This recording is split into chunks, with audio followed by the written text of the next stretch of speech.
হাটের big big size exclusive. ও ভাই line আপটা দেখুন,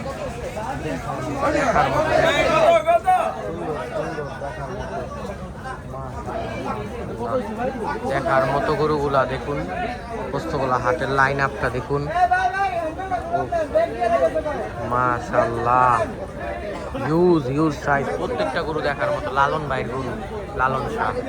পোস্তগোলা হাট মানেই সেরা, সুন্দর সুন্দর গরু। এইমাত্র এটা হয়ে গিয়েছে 3:20। আর এদিকে রয়েছে আরো সুন্দর সুন্দর, মাশাআল্লাহ প্রত্যেকটা গরু দেখার মতো, চোখে লাগার মতো। দেখুন মাশাআল্লাহ, দামাদাম চলছে। এই একটা বিক্রি হিসেবে শুয়ে আছে, এখানে দামাদামি চলতেছে, আরো দেখবে। মাশাআল্লাহ সুন্দর গরু, মাশাআল্লাহ।